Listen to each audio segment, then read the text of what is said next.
అలాగే గత 2-3 రోజులుగా నేను కనిపించట్లేదు అది ఇది అని మాట్లాడుతాను. ఒకటి చెప్తాను, ఇప్పుడు నేను వస్తే నాకు ఇబ్బంది ఏంటంటే ఈ సహాయక చర్యల్లో ఇబ్బంది పడిపోద్ది. ఒకసారి అందరిని మీద పడటం, దానివల్ల అధికార యంత్రాంగానికి కూడా ఒత్తిడి అవుద్ది. దానివల్ల నన్ను వాళ్ళు చెప్పడం వల్ల రాలేకపోయాను. అది నిన్న మీకు క్లియర్ కట్గా తెలియజేశాను.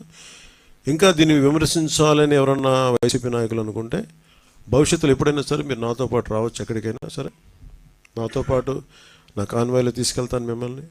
నాతో పాటు నడవండి, ఎలా ఉంటుందో మీకు అర్థం చేసుకున్నప్పుడు అప్పుడు మీరే సలహా ఇస్తారు.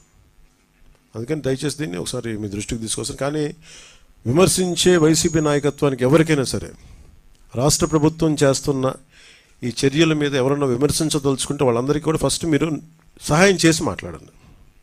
అలాగే దీంట్లో చాలామంది ముందుకు వస్తూ ఉన్నారు. నేను ఈ రోజున అందరినీ ఈ మీడియా సమావేశం తరపున అందరినీ అడుగుతూ ఉన్నాను, రిక్వెస్ట్ చేస్తున్నాను, అభ్యర్థిస్తున్నాను.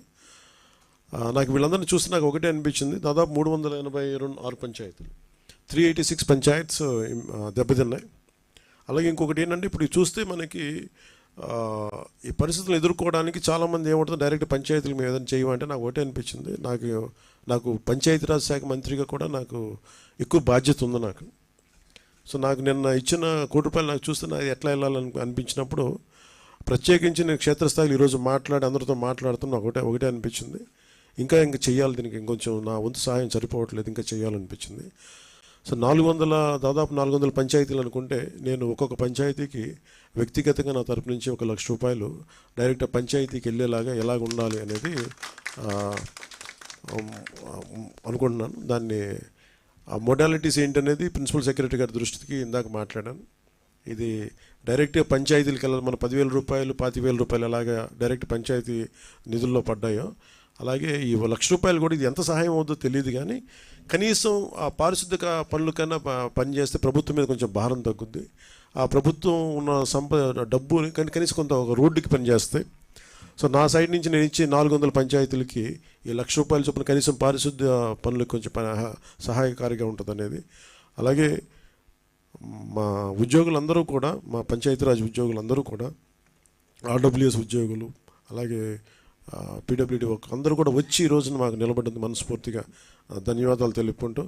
అలాగే మన పక్క రాష్ట్రం, మన సోదర రాష్ట్రం అయిన తెలంగాణకు కూడా నేను ₹1,00,000 నిధిని నేను విరాళంగా ప్రకటిస్తున్నాను.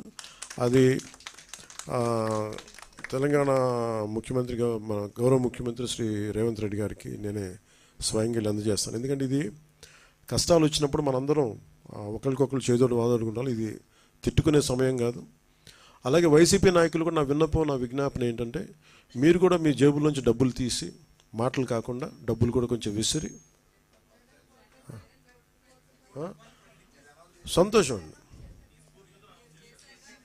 అంటే ఎవరు స్ఫూర్తి చేసినా పర్లేదు సార్, ఆయన చేసినా నేను చేసిన అట్లా కాదు. కానీ నా ఉద్దేశం ఏంటంటే, ఈ సమయంలో పిచ్చి మాటల కంటే కూడా బాధ్యతతో ఉన్న పనులు చాలా మంచిగా చేస్తాయి నా ఉద్దేశం. అందుకని ధన్యవాదాలు తెలియజేసుకుంటూ